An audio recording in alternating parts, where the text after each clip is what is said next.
In the postmodern capitalist corporation, there's a critical shift in the traditional paradigm on the relative importance of financial capital and manufactured capital into a broader and more encompassing role of the importance of the six capitals. The critical issue that I will be discussing now is how do we integrate our understanding of the six capitals and embed this into our thinking about value creation in the modern corporation. How do we reduce the potential value destruction due to ignoring these intangibles, these hidden risks, and develop a model that results in what Mervyn King calls value creation through integrated thinking, and as a consequence, integrated reporting on these six capitals. The IARC and Mervyn King, its founder, spent a lifetime thinking about these issues. So let me share some of their knowledge, ranging from a discussion of the megatrends that they see that will influence you in the modern corporation, how they impact on the six capitals, and what you need to change within the corporation that will have a positive impact on the public stakeholders that you will serve as well in your capacity as fiduciaries and stewards of the modern corporation. So let's first look at the megatrends and begin according to Mervyn, our discussion. As Mervyn says, the world that you're going into, the business world that you're going into, is not what it used to be. Reporting is not what it used to be. Strategy is not what it used to be. Taxation, not what it used to be. Stakeholders, not what they used to be.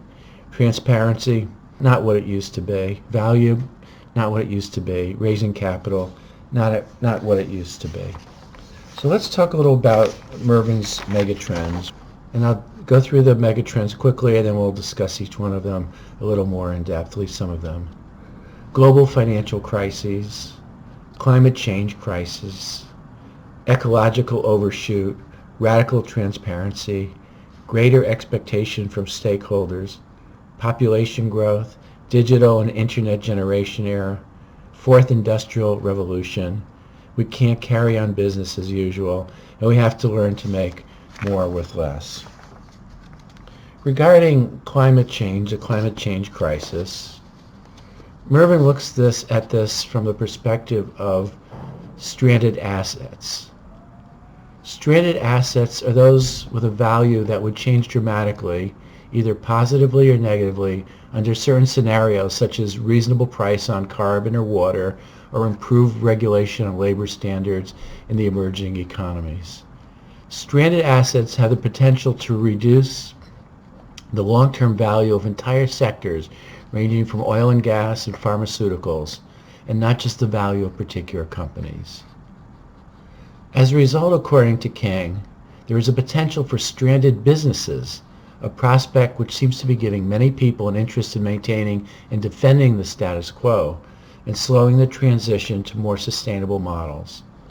Efforts to prevent progress in this area are as overt as lobbying for favorable policy, as covert as financing inaccurate pseudoscientific studies on the climate crisis, with the aim of creating false doubts about the reality the world is facing.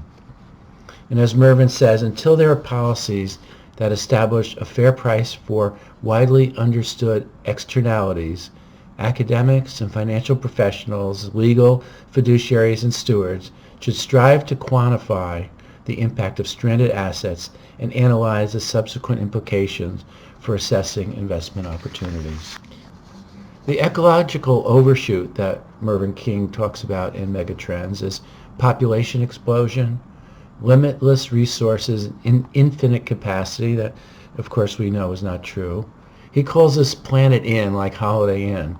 There's just a limited capacity. We have 7.4 billion people today.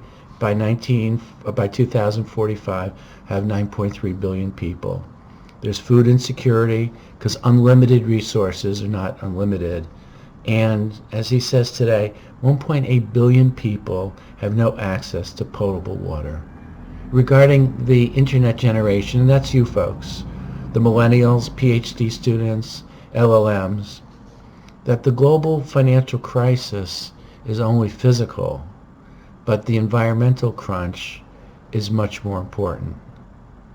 One of the things that Mervyn noted that I said before, which I noted, was that students prefer to take appointments at companies with sustainability embedded into strategy. And I think when you start looking for jobs, if you're not already within the corporation, you may ask the question, what is your strategy? What is the sustainable strategy? And is it embedded into your long-term goals of the company?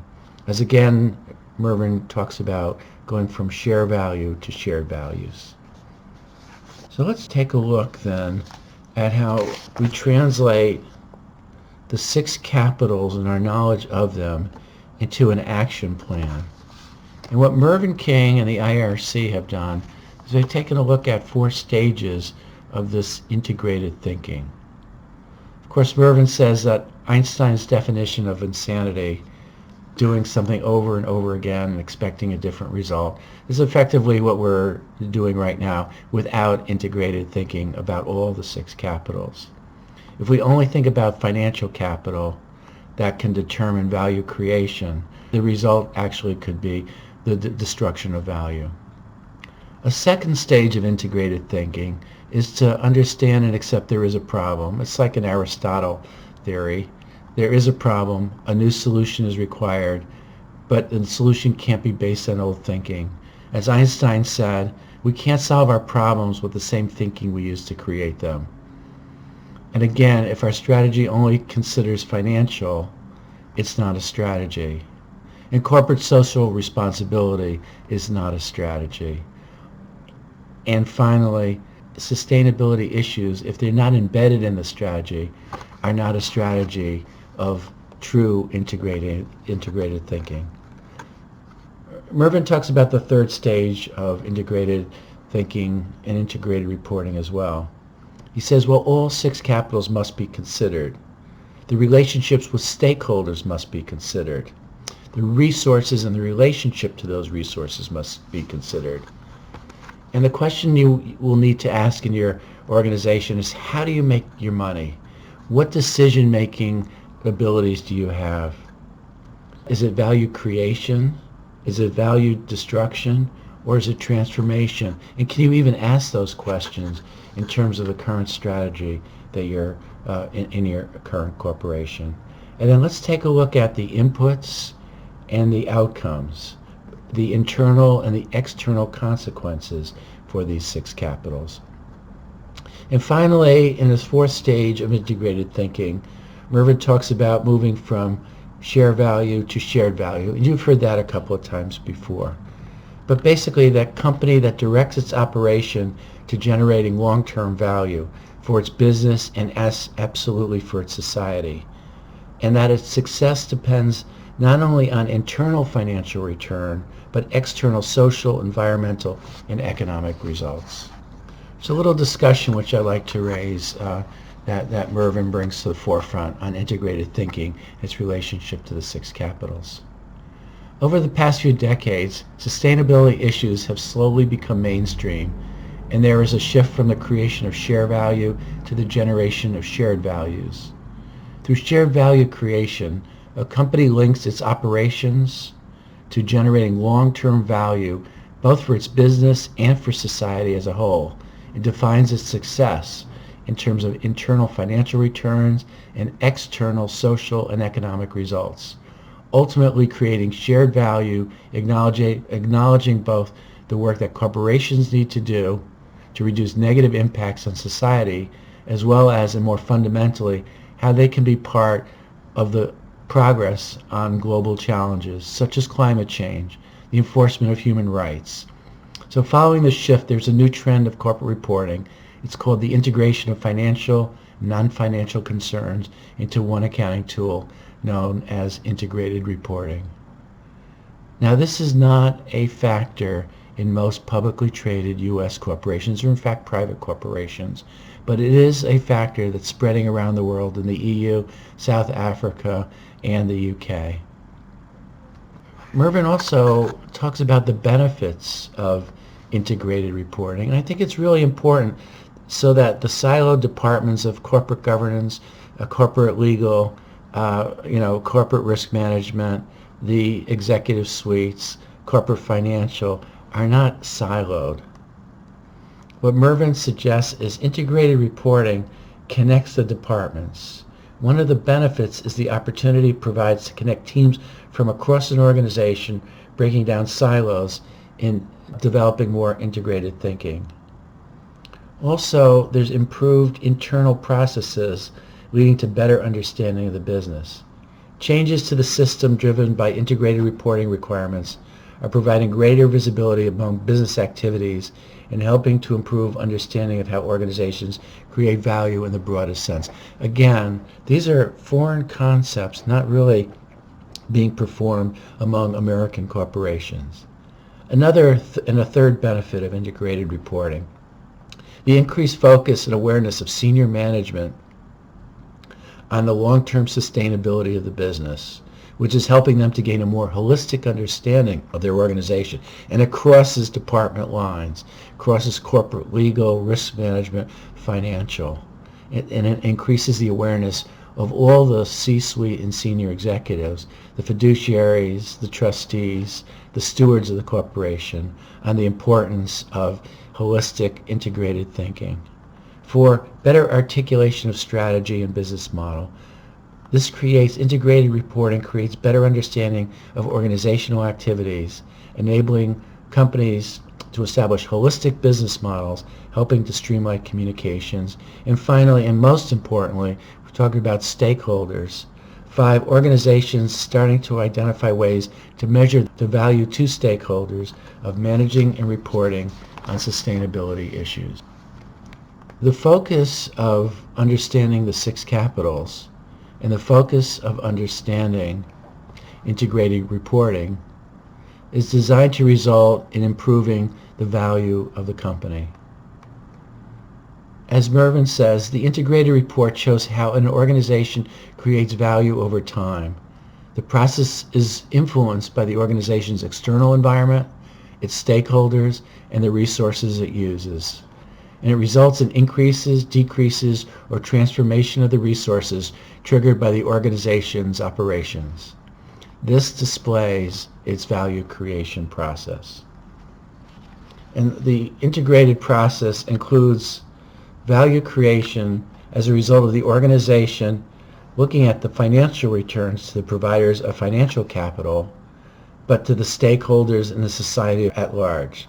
It's the ability of the organization to create value for itself, linked to the value it creates for other stakeholders. Now, the inputs, of course, are the capitals and the resources and the stakeholder relationships that an organization draws upon, and how it makes its money and how it creates its outputs. The outcomes, of course, can be incredibly positive. As Mervyn says, the internal and external consequences, both positive and negative for the capitals, is as a result of the organization's business model and outputs. Value creation is a process that results in increases, decreases, or transformation of the capitals caused by the organization's business activities and outputs. Now, when you're in your role as a fiduciary, corporate legal compliance, risk management, I ask you to start challenging yourself to start thinking about value creation. And everything that you look at in terms of corporate compliance, regulatory compliance, sustainability compliance, or if you start looking at the 6 capitals, the question is that activity or transaction or the process the company is incurring, is that process resulting in an increase, a decrease, or transformation of the capitals caused by the organization's business activities and outputs? Some of the inputs that you need to consider, of course, are the certain types of capitals, the financial capital, like the funding model, the infrastructure, the people, the intellectual property, the raw materials, the ecosystems, the services from the ecosystems, and the relationships. But the outcomes are even more important. And the outcomes are generally not the types of outcomes a financial manager would measure. Outcomes include customer satisfaction, of course, profit and loss, shareholder return, asset consumption, generally not something a financial manager would look at, contribution to the local economy through taxes, job creation, employee development and engagement, improved standards of living, environmental impact, and our license to operate within the community. Most of these are not the types of measures, by ignoring the 6 capitals, that a financial executive or CEO would look at. In conclusion, we're talking about the future that you're going to be facing in the modern, postmodern capitalist corporation. The future requires mindset changes. It requires a relationship between the capitals that we talked about and the stakeholder relationships. Over the next years, you're going to see a population growth, diminishing natural assets, and greater stakeholder expectations, responsible investing, and a movement from what we call financial capitalism to sustainable capitalism. Mervyn closes with a couple of ideas, and he quotes from Helen Keller, who says the only thing worse than being blind is having sight and no vision. As Mervyn says, we have the light, why grope in the dark? Thank you.